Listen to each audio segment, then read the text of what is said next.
compartilhar a tela. E qual que é o esquema da aula? O que que a gente quer hoje fazer? Nós vamos ter uma introdução aqui comigo, depois uma introdução com a Juliana, depois eu vou discorrer sobre a maior parte da aula, que hoje é a minha função, e nós vamos ter no final um momento de exercícios, para a gente treinar aquilo que a gente vai aprender hoje, que para mim é a coisa mais fina de todas que eu aprendi em relação a exames, em relação à avaliação de exame. Então, até o final vocês vão estar num outro nível que vocês jamais estiveram, e isso realmente é digno de quem sabe medicina integrativa, prática integrativa, odontologia integrativa, tudo isso aplicado, aquela pessoa que realmente consegue aplicar os conceitos na métrica. Muitas vezes nós precisamos da métrica. O que é isso? À medida que nós sabemos, um paciente chegou com, vou citar, homocisteína 20, e daqui 6 meses, essa homocisteína chegou em 10, em 8, uau! Você sabe garantir para esse paciente que ele está no caminho certo. E que você está fazendo um bom trabalho junto com o trabalho que ele está fazendo. Porque nós não trabalhamos em medicina integrativa, nós não trabalhamos sozinhos. Nós precisamos do paciente, da paciente, como uma aliada nesse processo. Então, existe uma corresponsabilização para que o trabalho realmente seja frutífero, dê resultados precisos, ok? Bom, compartilhando a tela para eu ser justa aqui com o que vem.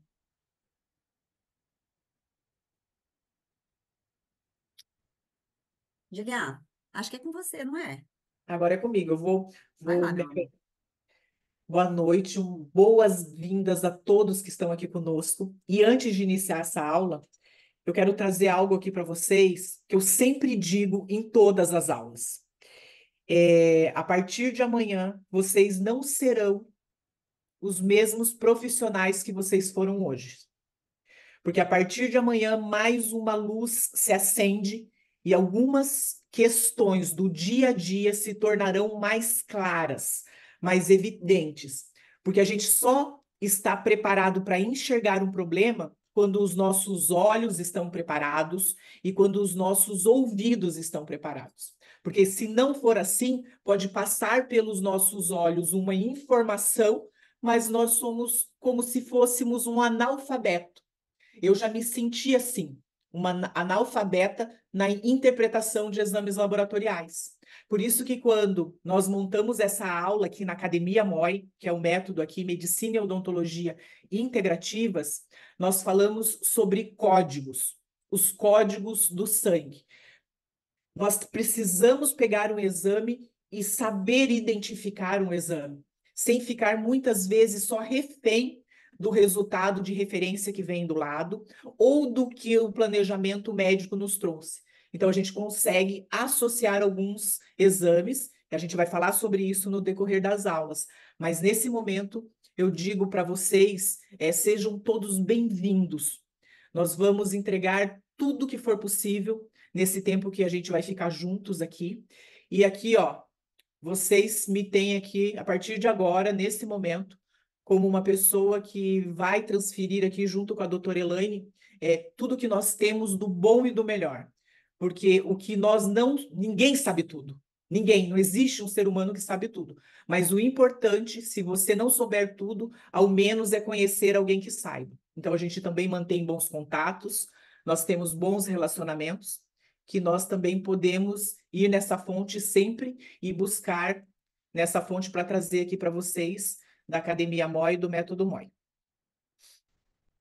Dá para passar?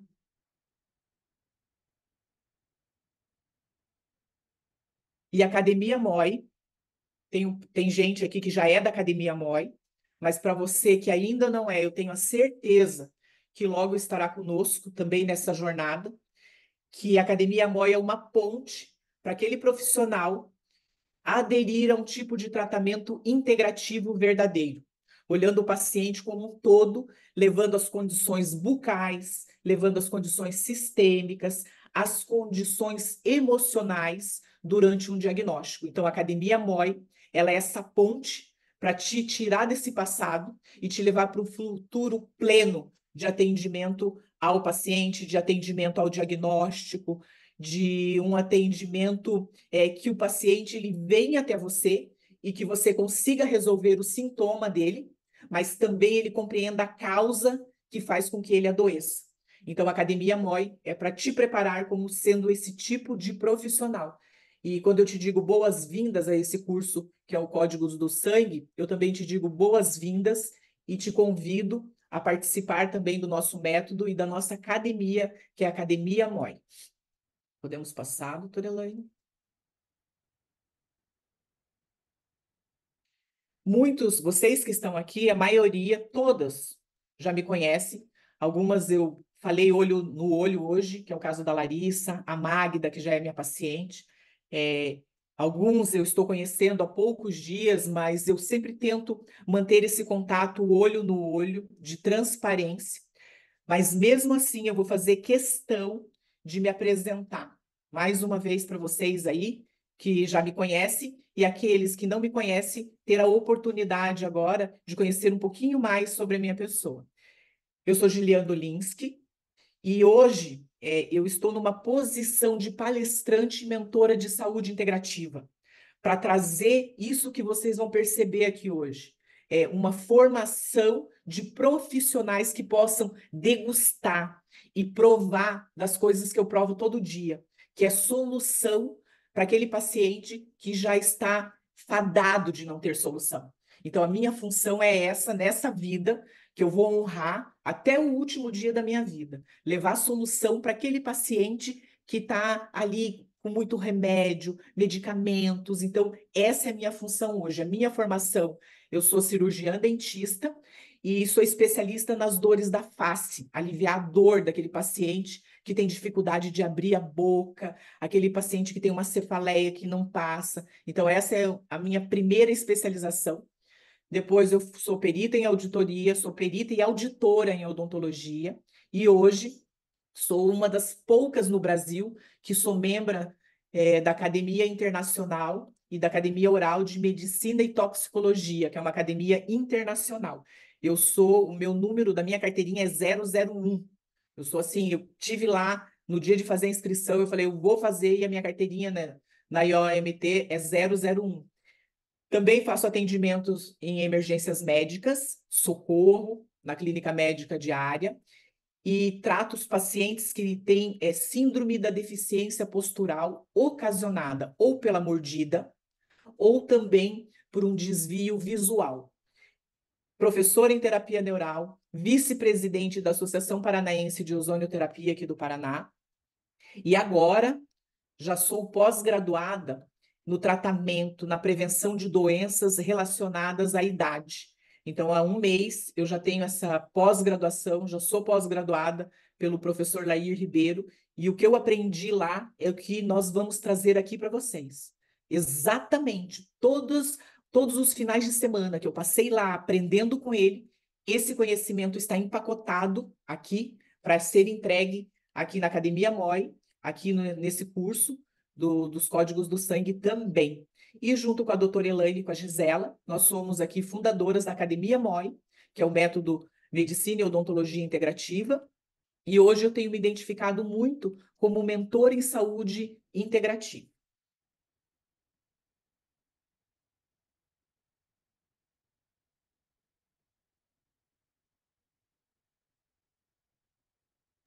Pronto, agora acho que é minha vez. Vocês estão me ouvindo bem, pessoal? Tranquilo? Então, é um prazer e uma honra eu estar nesse trabalho junto com a doutora Gilian. Eu hoje tenho me posicionado como cientista e palestrante em saúde sistêmica. Quando a gente traz a ideia de sistema, nós trazemos também a ideia de integração, nós trazemos também a ideia das constelações, que também faz parte da minha formação. E além da medicina, eu fiz pediatria, homeopatia, fui e sou formada em yoga. Só um minutinho. Nossa, só um pouquinho, gente. Pode passar. Passa rapidinho, assim, ó. Vou voltar. Tá. E aí além disso, eu fiz Ayurveda, né? E a Ayurveda eu fui buscar lá na Índia, estudei lá bastante, estudei também homeopatia na Índia. Fomos buscar esse conhecimento com o doutor Lai Ribeiro, foi o lugar onde que a gente se conheceu, e a doutora Juliana. E nesse trabalho nós fazemos não só adequação nutricional, mas também prevenção e tratamento de doenças relacionadas à idade. E essa é uma formação que me trouxe muita alegria, porque já vinha naquele sentido do que eu fazia, e isso realmente nutriu muito o meu desejo, né, de sustentar e ensinar tudo isso que a gente aprendeu. Cofundadora, junto com a doutora Giliane e com a Gisela, da Academia MOI, sou mentora em saúde integrativa e também autora do livro Vegama. É um livro que trata do detox, toxina, veg através do vegetarianismo, então a gente desintoxica o corpo através do vegetarianismo num dado momento em que você tira aí uma semana para isso. Faz parte também dessa integração que a gente busca. E hoje nós estamos apresentando o método MAI, que é um método de atendimento integrativo para profissionais de saúde, e nós levamos essa experiência em 7 pilares para que as pessoas tenham a oportunidade de uma formação, uma oportunidade de dar os primeiros passos na direção da integrativa, de tal modo que o profissional se torne mais seguro e saiba, né, e aprenda a se posicionar nessa tríade, que nós não atendemos na integrativa só o físico, de forma alguma, mas também a mente e o espírito. Quando nós falamos de físico, fica muito fácil da gente compreender, e a Academia MOI traz isso com muita segurança, e quando nós temos uma mente capaz de lidar com as adversidades do dia a dia, esse físico fica mais propenso à saúde. Por isso que nós integramos e não tem jeito de separar esses dois estão muito conectados.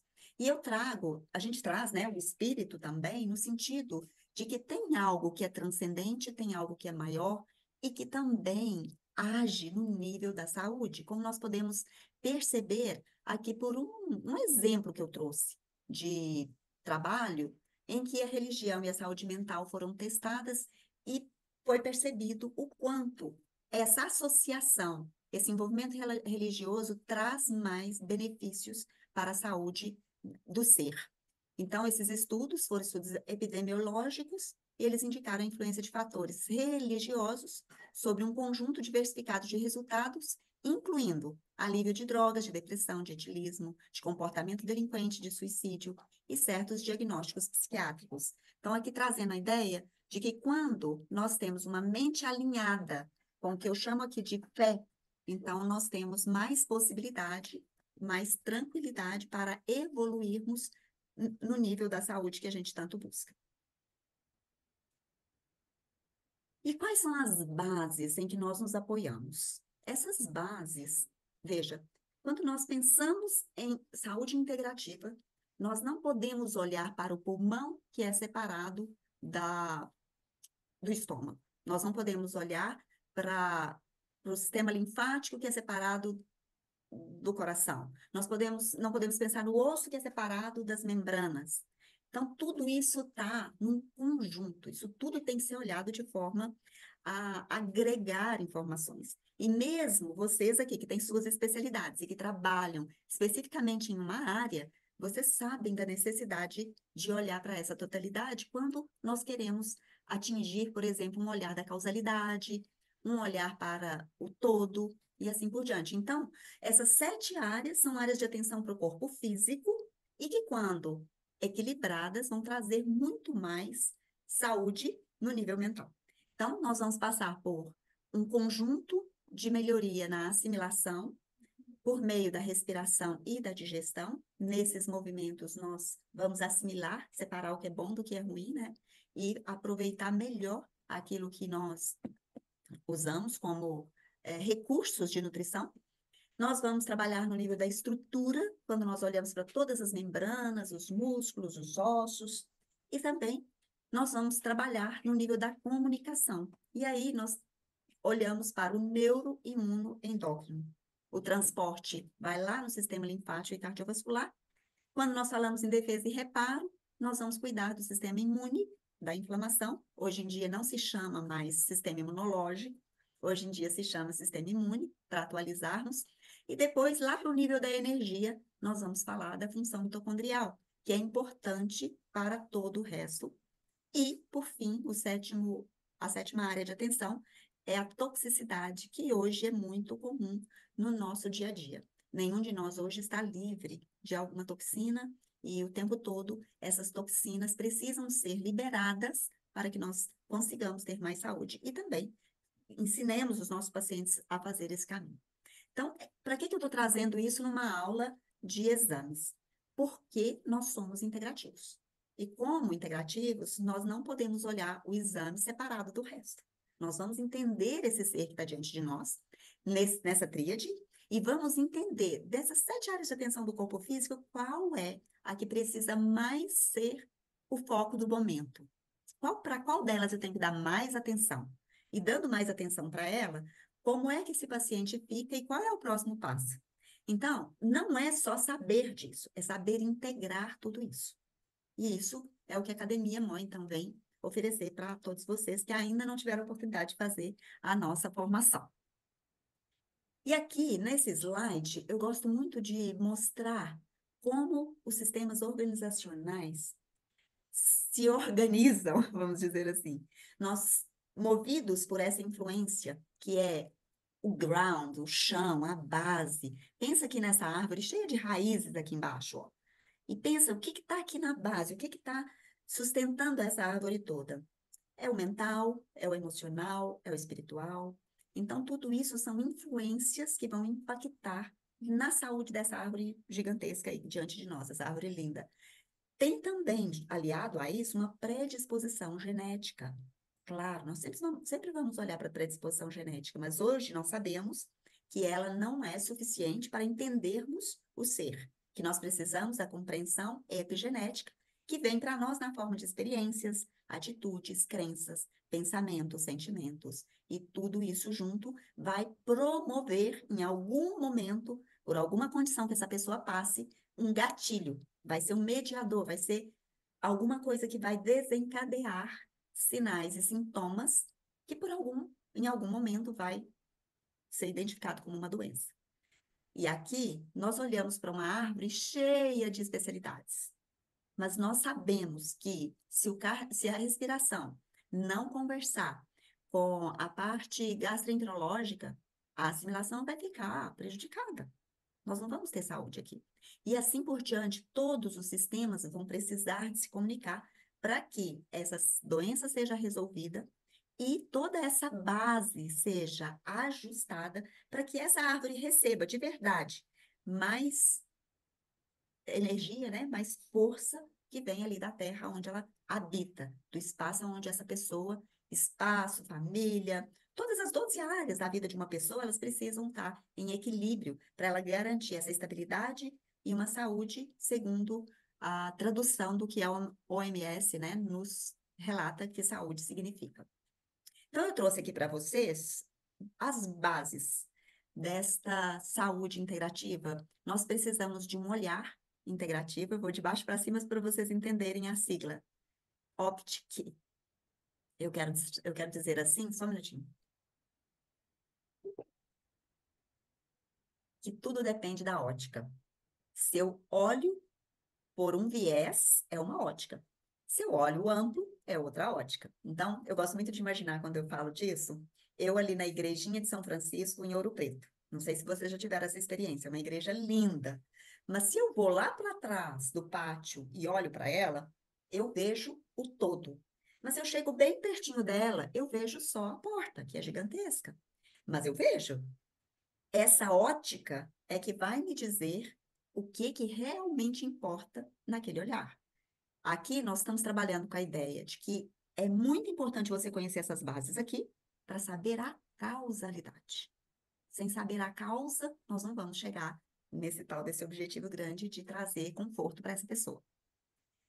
A individualidade é muito importante, porque não existe protocolo adequado para quem é único. Nós podemos nos inspirar em protocolos, mas não vai ser suficiente quando tem indivíduos únicos. Eu gosto muito de dizer que não existe linha de produção no reino divino. Então, nenhuma pessoa vai vir igual a outra para a nossa mão.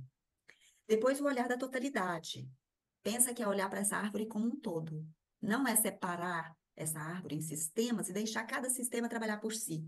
Por exemplo, vai lá agora resolver sua dor de cabeça no neuro. Vai lá agora resolver a sua parte de anemia um médico especialista hematologista. Não é isso, né?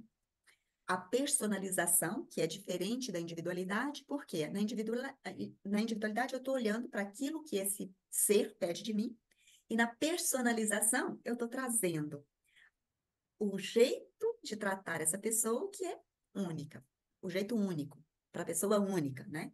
E, consequentemente, esse olhar que integra.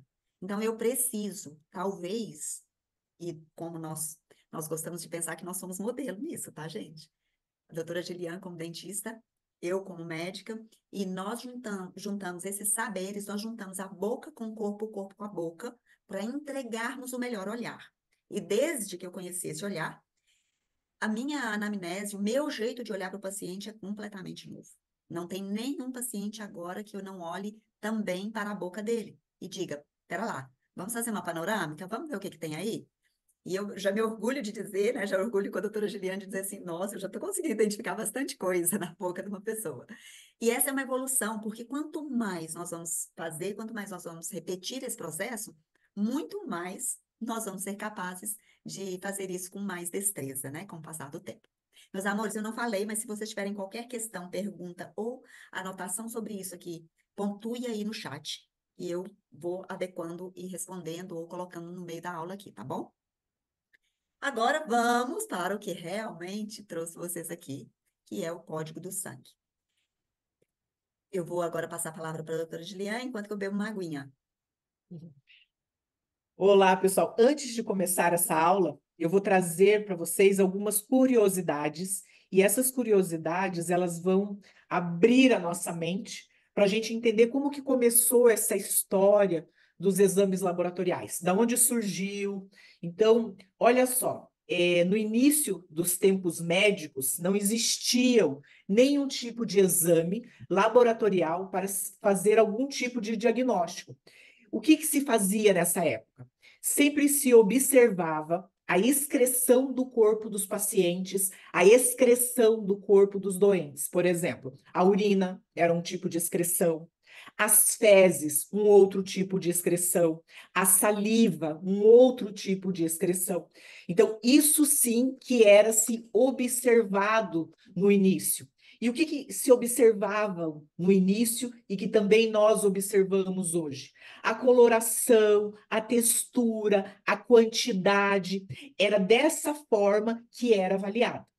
Então, existe no Museu de Londres, para quem for a Londres e quiser entender mais sobre exames laboratoriais, lá no Museu de Londres tem um detalhe: você entra e tem uma prateleira que é a história dos exames laboratoriais.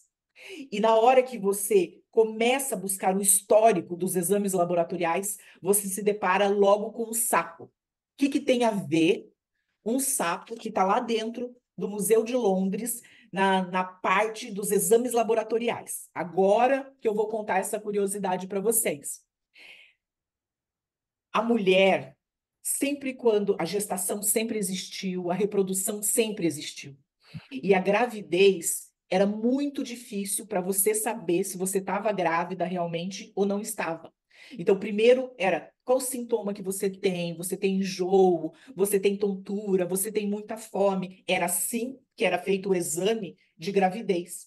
Até que um dia, um médico, ele teve uma ideia que se ele colhesse a urina de uma paciente e injetasse num sapo macho, esse sapo ele produzisse espermatozoide, a mulher estaria grávida.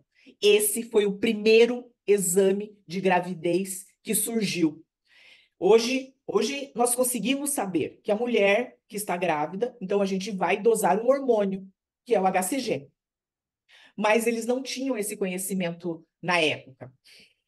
Esse foi o primeiro exame laboratorial feito de urina através do sapo. Segundo, eles começaram a fazer com que a mulher que tinha possibilidade de estar grávida, ela deveria urinar sobre sementes de cevada e de trigo. Se essa semente de cevada e de trigo, em alguns dias, brotassem, era o exame de gravidez.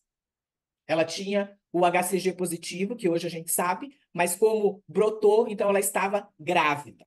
E se brotasse primeiro a cevada, ela estaria grávida de menino. Se brotasse primeiro o trigo, ela estaria grávida de uma menina. E olha só, voltando a uma outra curiosidade sobre as excreções, nós temos relatado na nossa história da medicina e dos exames laboratoriais que os reis da antiguidade, eles tinham um médico para avaliar o cocô. Então, o rei ia fazer um cocô, ele tinha um médico próprio para já analisar o cocô. A quantidade, a textura desse cocô, o horário que o rei fazia esse cocô. Então, esses foram os primeiros exames laboratoriais que existiram para nós. Nós evoluímos um pouco.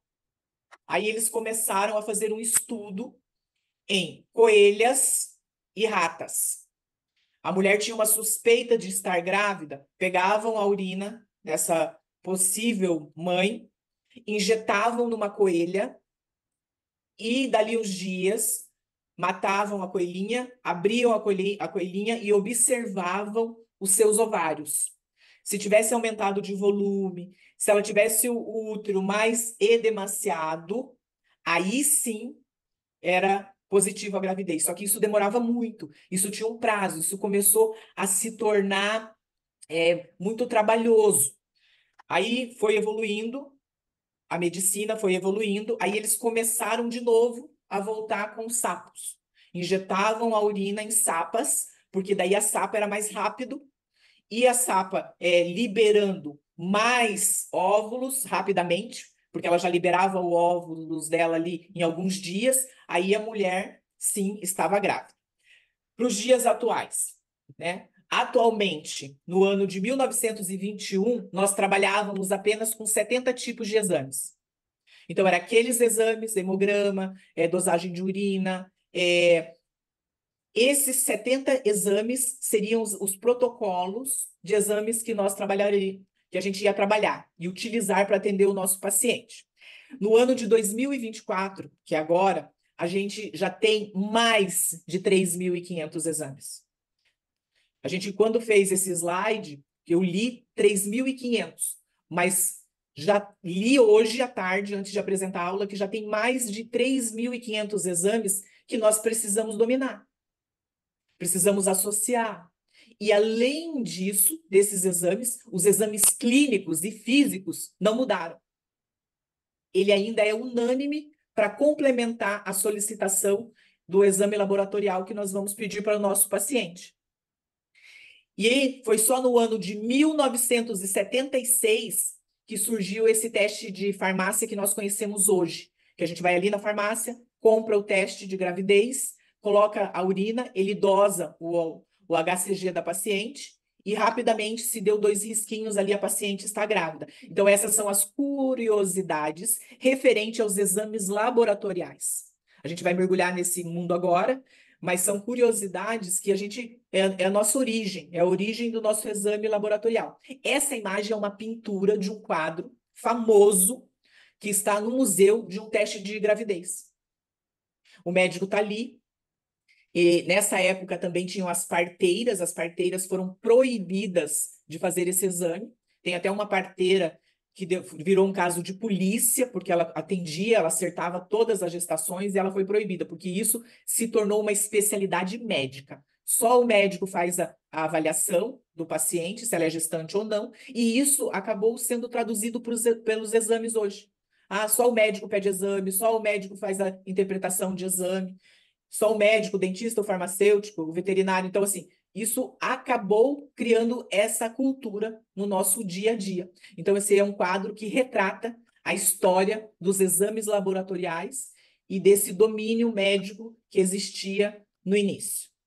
É uma tela aí pintada que está no museu aí de Londres. E agora eu passo aqui para a doutora Elaine falar com vocês sobre as referências dos exames laboratoriais. Vamos mergulhar nessa aula. Alguma pergunta, gente, das curiosidades? Alguém sabia da história da curiosidade dos anfíbios? Legal saber disso, né? Legal saber disso, né? Eu É. fui pesquisar, eu falei, não, essa eu vou levar, porque essa é bem interessante.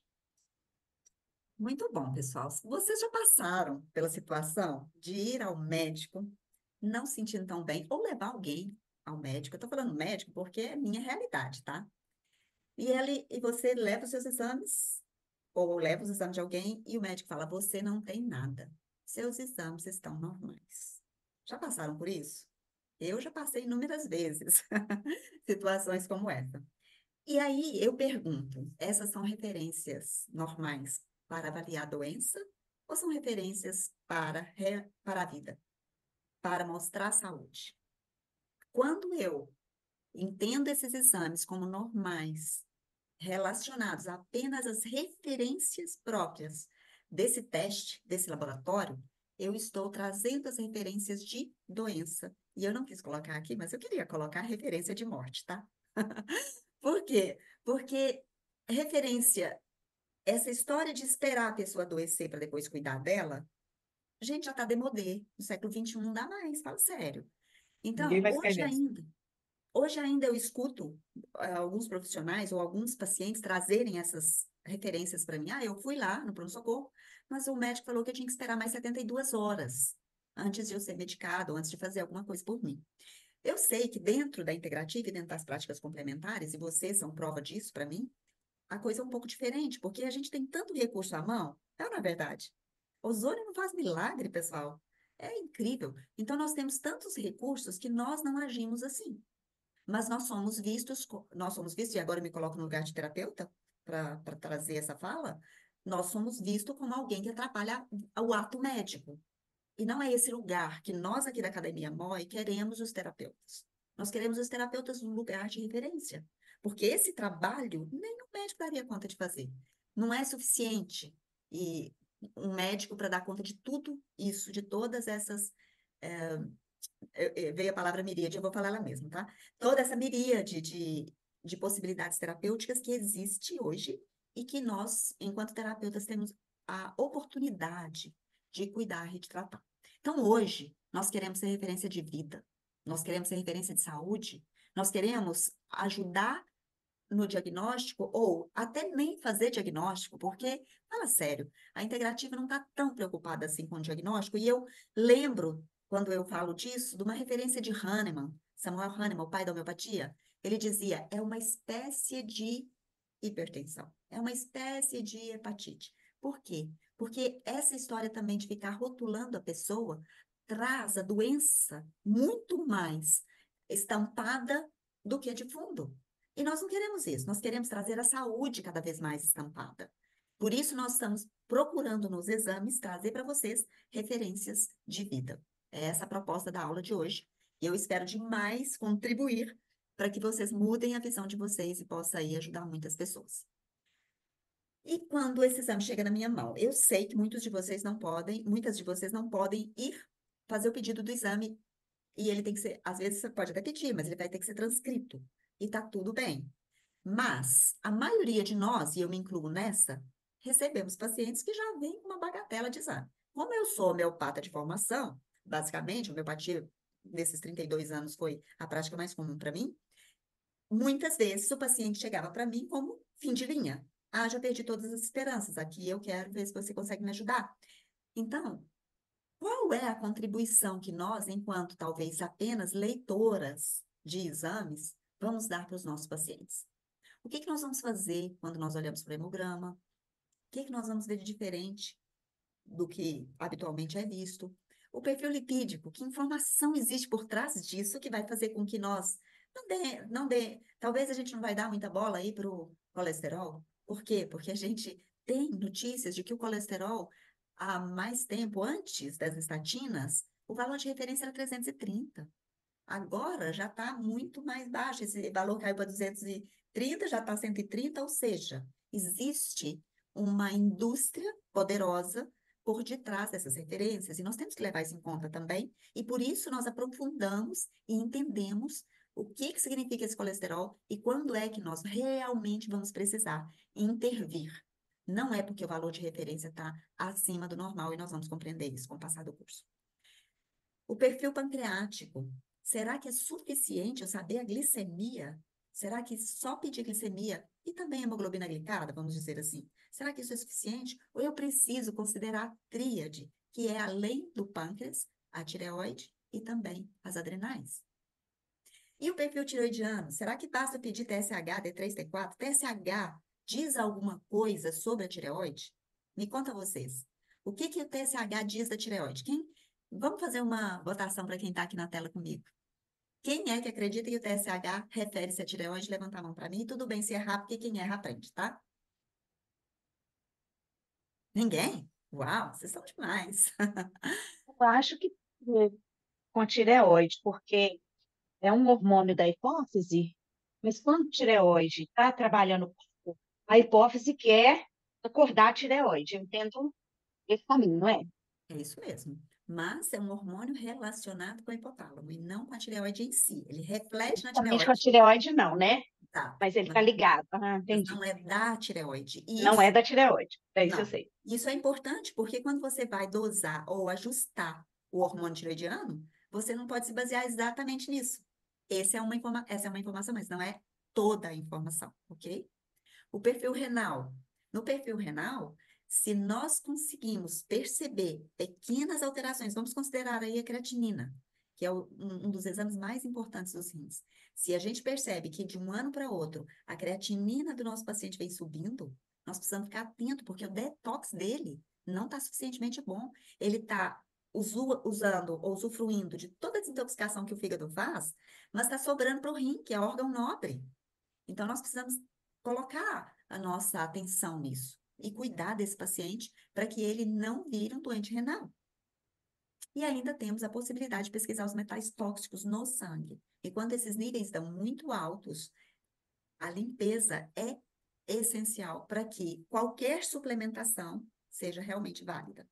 E as vitaminas, hoje em dia, especialmente a vitamina B12, nós vivemos hoje um surto, a gente fala uma epidemia de baixa B12, e nós também vivemos um surto de vitamina D3 baixa. Ou seja, são vitaminas que precisam ser pesquisadas e precisam ser compreendidas até onde eu posso chegar com isso, ok? Isso para dar para vocês um panorama bem amplo a respeito do que nós vamos estudar nessas 3 aulas. Esse aqui é só o primeiro passo. Então, durante a evolução da doença, nós vamos acompanhar os exames, mas os exames, eles podem também confundir, não só ajudar. O tal do falso positivo e do falso negativo existe, e nós precisamos considerar isso também.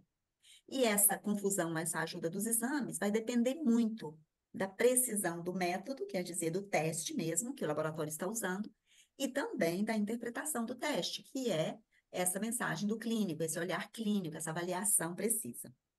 E sempre que vocês forem, então, acompanhar a evolução da doença, prestem atenção em perguntar os antecedentes. Aquilo que aconteceu antes. Como que você era quando criança? O que que aconteceu na sua família? A gente costuma brincar que é o teste genético mais barato que existe. É perguntar sobre os antecedentes familiares. E também perguntar sobre traumas, incidentes, vacinas, hoje em dia, vacinas, quais vacinas eu tomei, se essas vacinas realmente impactam ou não na minha saúde, e qual que é o gatilho, o que que foi que aconteceu, que a partir daí tudo veio à luz, tudo veio à tona. Esse gatilho pode ser um evento, pode ser uma mudança, alguma coisa que seja significativa aí para o paciente. E o que que foi o mediador, ou seja, quais os sinais, quais os sintomas, o que que aconteceu ali que fez com que você identificasse que tem uma doença em evolução. E aqui, esse slide é muito importante. Eu gosto de dizer assim, veja, como a gente aprende, né? O cardápio, ele vem da gráfica, ele não vem da cozinha. Ele pode ser a coisa mais maravilhosa do planeta, mas se você confiar na foto, você pode pecar na hora da escolha do seu prato. E também a gente fala isso para você ter atenção com todos os estudos e também com as referências. Veja, no estudo com 200 pacientes, aqui é um exemplo nítido de como os resultados podem ser manipuláveis e manipulados para que você não caia na esparrela de confiar plenamente em estudos sem ler as mínimas letras do estudo. E também isso vale para as mínimas letras dos exames. Então, no estudo, imagina, esse aqui é um conceito, então é imaginário esse conceito, tá? Aqui não é um estudo realizado, é só para vocês compreenderem a importância disso, de que cardápio vem da gráfica e não da cozinha, tá bom? Então, um estudo em que 200 pacientes foram contabilizados. 100 foram tratados para infarto agudo do miocárdio e 100 receberam placebos. 2% das pessoas que receberam placebo tiveram infarto agudo do miocárdio. E, daqueles que foram tratados com o exato medicamento, 1% apresentou o infarto. Então, aqui, o que nós podemos olhar? Que houve uma redução de 1% no valor real e a redução de 50% no valor relativo. Então, quando é interesse da indústria, ela traz o valor de redução relativo e não o valor de redução real. Isso é permitido pelas sociedades médicas, pelas academias médicas.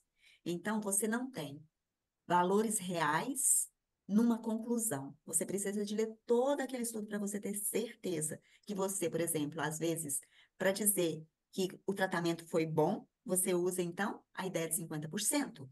Para dizer que teve efeito colateral, você usa 1% só de efeito colateral. Isso dá muita diferença na hora de fazermos uma avaliação mais global. Isso aqui me trouxe muita maturidade, sabe?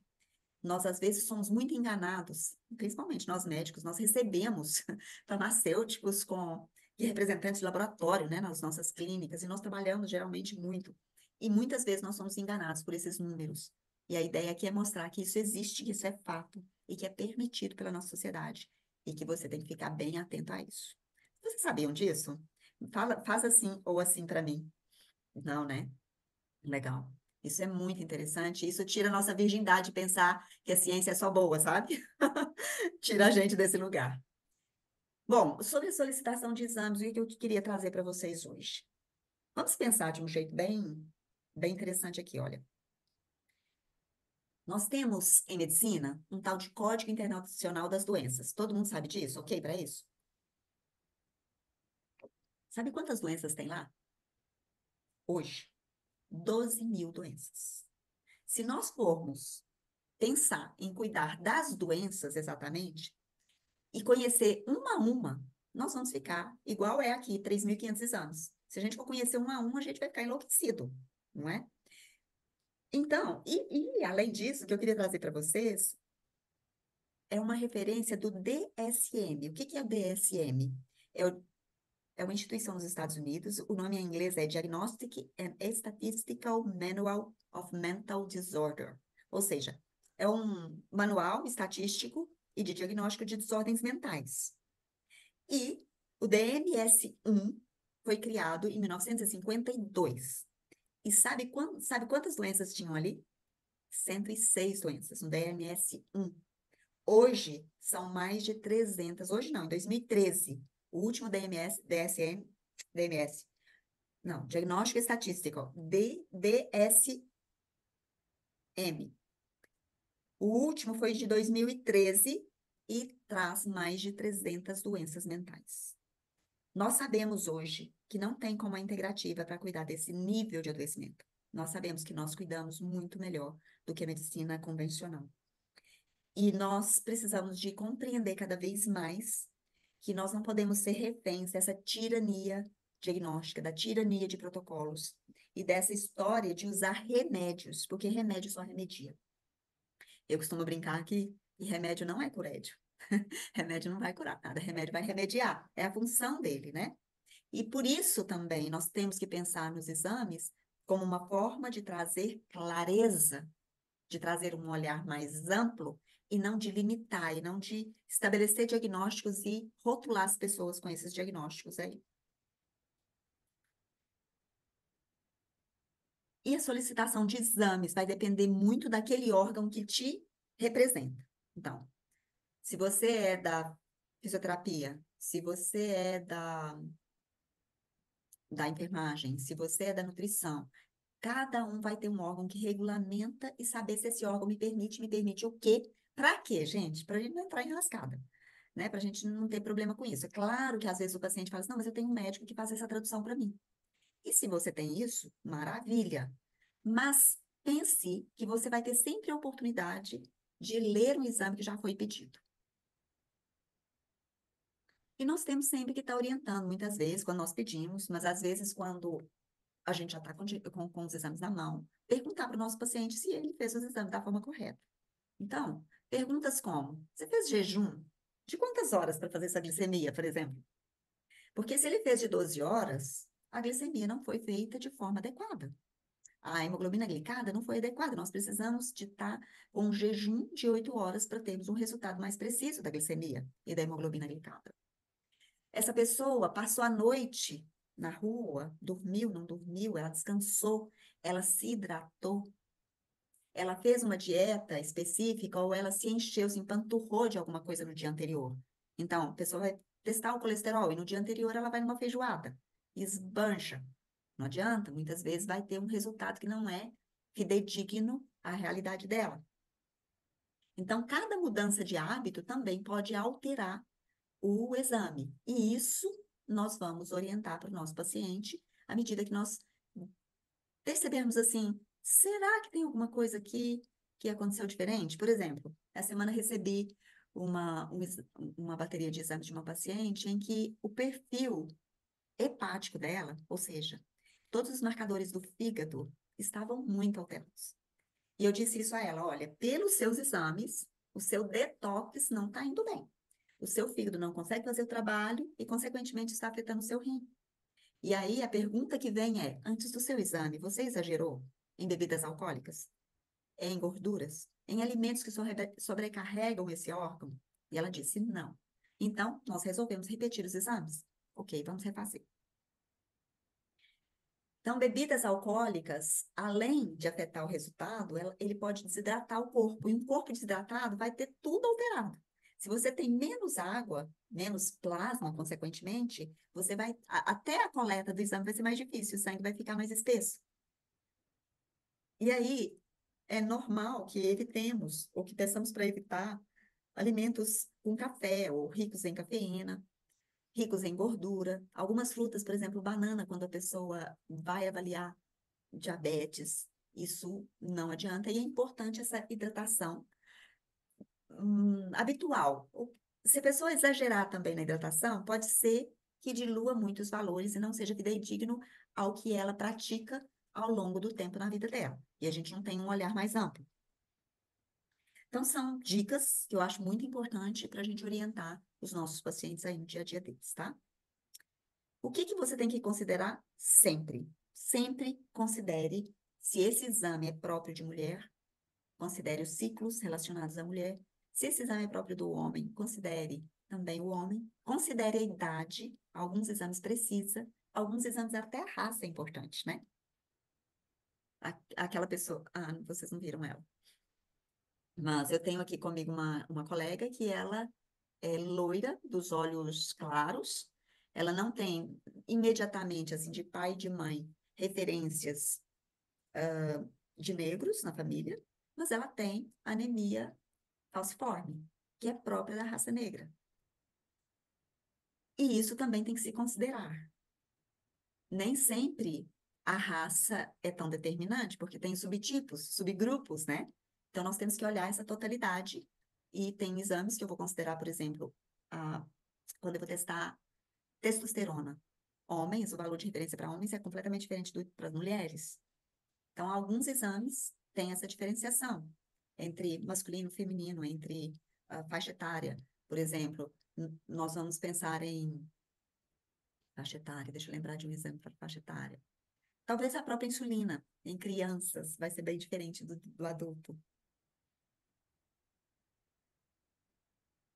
E se você tiver exames, esse caso dessa paciente das alterações hepáticas que eu falei para vocês, ela tinha feito o primeiro exame em um laboratório e dessa vez ela trouxe exames de outro laboratório. Isso também foi uma variável que aconteceu e que também nós conversamos a respeito. Então, se você faz os mesmos exames em laboratórios diferentes, primeiro, observe os valores de referência relativo a esse laboratório, a esse teste que esse laboratório usou, porque pode ser completamente diferente do outro. E as respostas, consequentemente, vão ser diferentes. E nós precisamos da referência para calcular o quartil.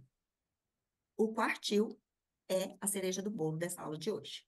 Que vocês vão sair daqui, como diz a doutora Gilian, sabidas, e amanhã vocês já vão ser capazes de olhar diferentemente para esses resultados. Doutora Elaine, só antes de mudar de slide, eu quero pedir para eles anotarem um detalhe do que foi dito até agora. A gente chama de falso positivo, porque tá aqui, ó. a gente tem pacientes que ele vai fazer o exame da glicemia, por exemplo, ele não faz dieta nunca. Nunca. Aí no dia de fazer o exame, ele sabe que vai fazer o exame, aí ele faz um jejum a mais, e isso interfere no resultado também. Essa pergunta, né? Por que temos a prescrição de todos os exames se existe diferença em horas de jejum? Olha, aqui, todos os demais exames, em geral, pode-se usar 8 horas. Se não, de jejum. Mas a glicemia é específica. Então, o que eu faço no meu pedido de exame? Eu coloco glicemia com 8 horas de jejum. Insulina no sangue com 8 horas de jejum. Eu peço isso. E para os outros, eu não falo isso. Por quê? Porque aí eu estou detalhando o que eu quero desse exame, com quantas horas eu quero esse jejum. E aqui, nesse slide, a gente está falando que nós temos os testes, mas nós temos a realidade. E que nem sempre uma coisa bate com a outra. Muitas vezes nós temos um teste, por exemplo, FAM, um FAM positivo, que avalia a possibilidade de uma doença autoimune.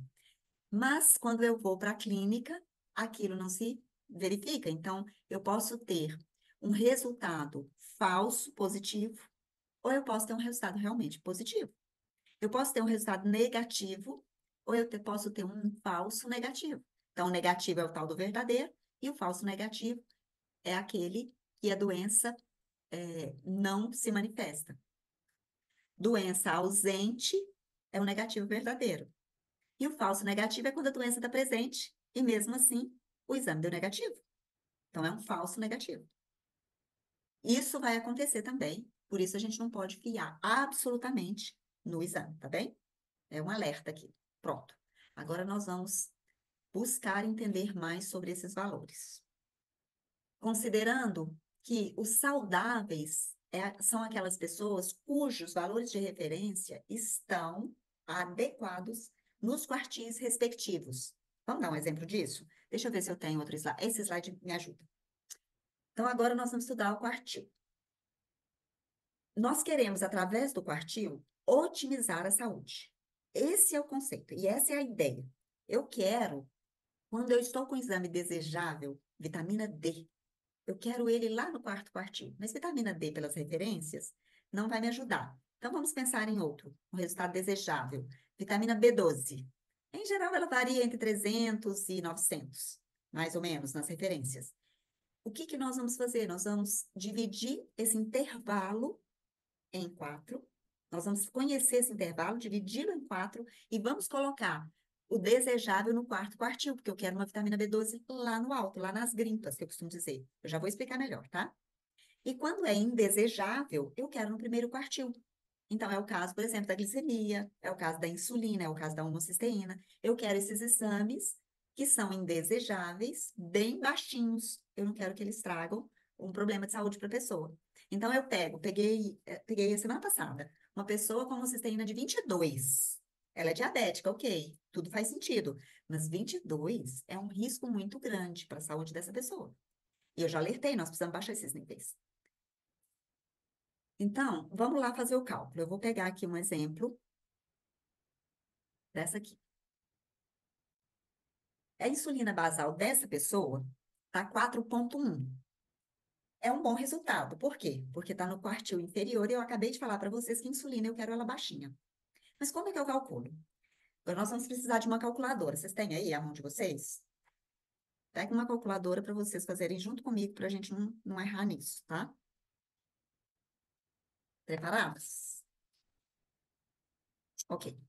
Então, olha, o valor de referência desse laboratório é entre 3 e 25.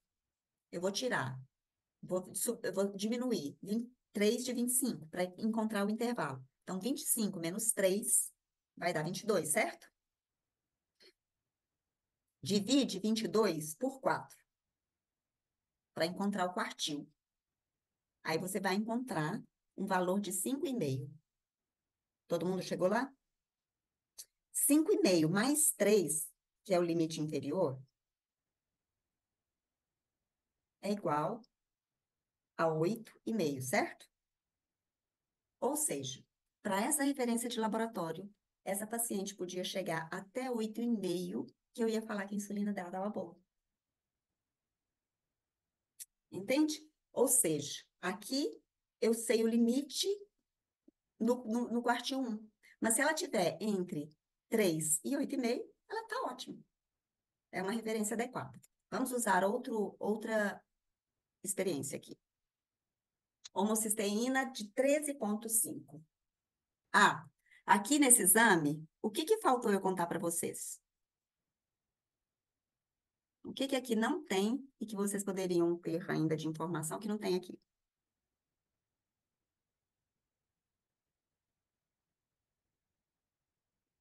Pode escrever no chat se vocês quiserem aí, que eu leio aqui.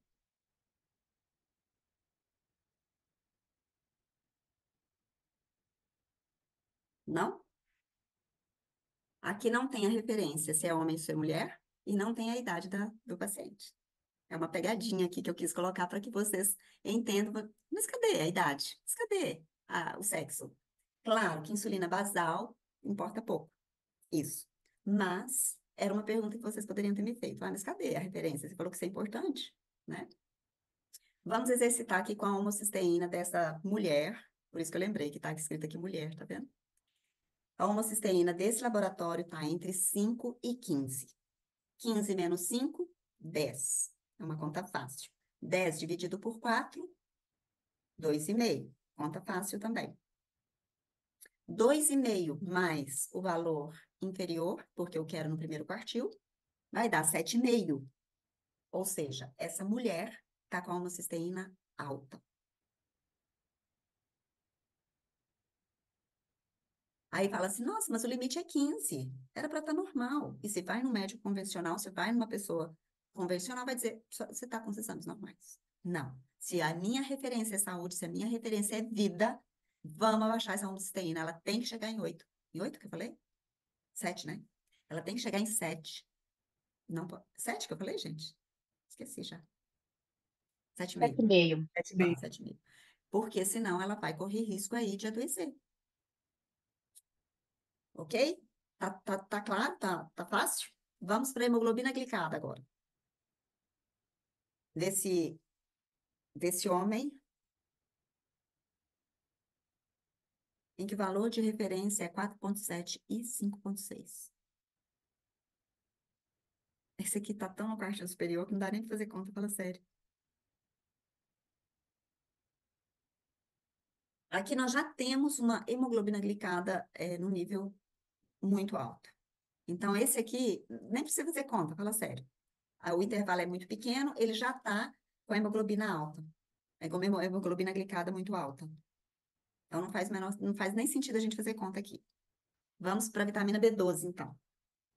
É uma mulher em período menstrual, ela está com 380, a gente sabe que esse valor é baixo, mas nós queremos saber qual que é o valor que ela precisa chegar.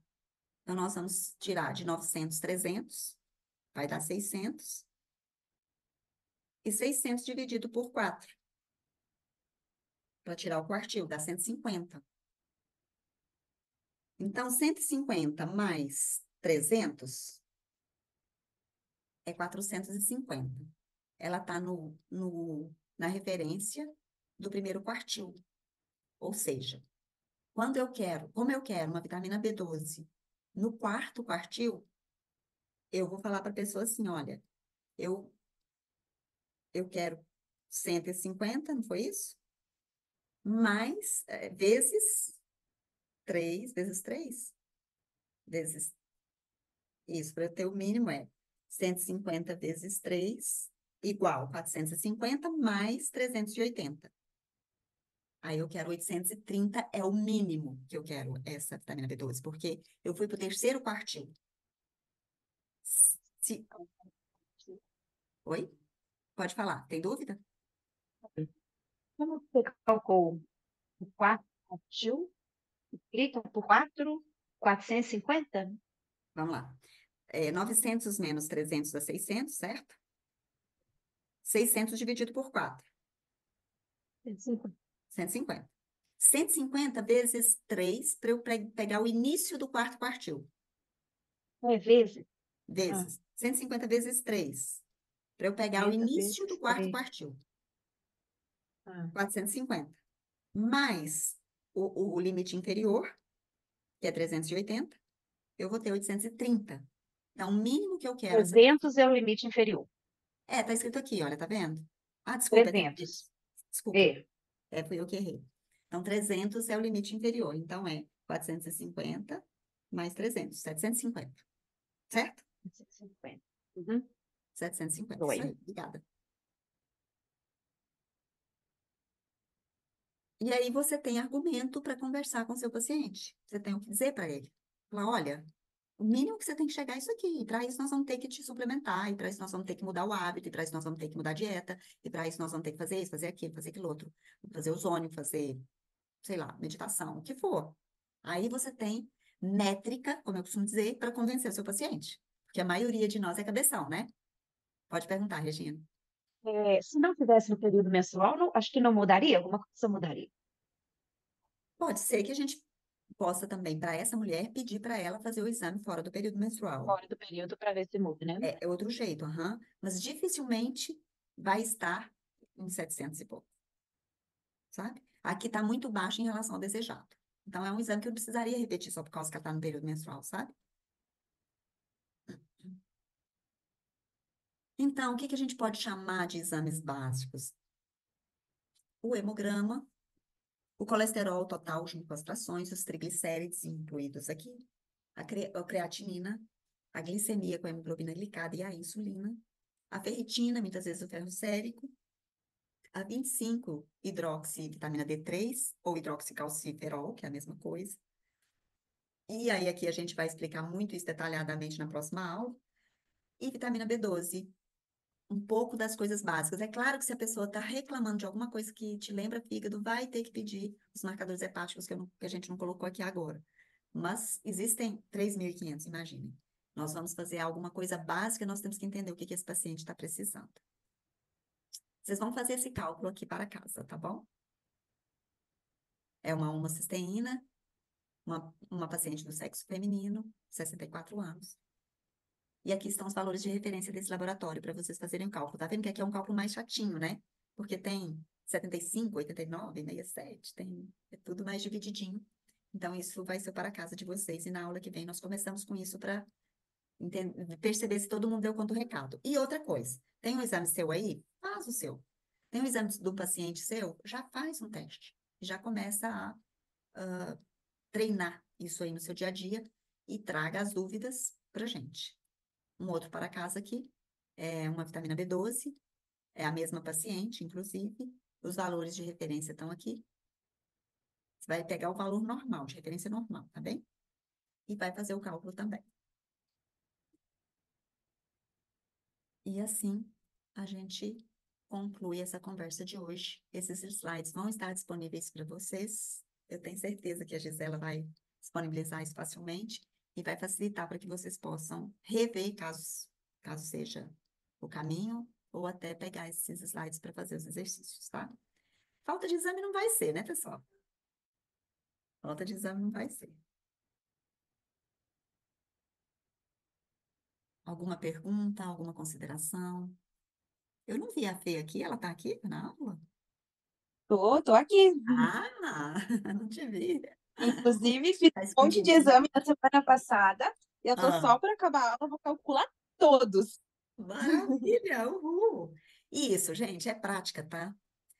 Como que, quando a gente que é da área, que não é da área das exatas, a gente tem um pouquinho de medo dessas contas, fala sério. Aí, isso mesmo, Magda, brincar com os exatos, maravilha. É uma delícia. É, e o que a gente que é da área da saúde, às vezes fala, ai, não quero fazer conta. Mas a hora que a gente torna isso uma prática do dia a dia, eu que atendo muito online, e a Regina sabe disso, porque ela está aqui para me garantir, eu abro na tela e falo, vamos ver juntas, vamos fazer essa conta juntas, justamente para trazer mais clareza e a pessoa perceber que tem uma base nisso, que a gente não está falando isso só porque a gente quer convencer a pessoa de algo, mas existe uma base nisso, né? Essa referência que eu quero trazer para vocês, o código de hoje é referência de vida, referência de saúde versus referência de doença e referência de morte. O código de hoje é esse. Eu quero ser referência de quê para o meu paciente? E essa é a mensagem que vocês vão levar daqui para frente. Eu quero ser referência de saúde e de vida. E é essa coisa que você vai falar com eles, você vai comunicar com eles.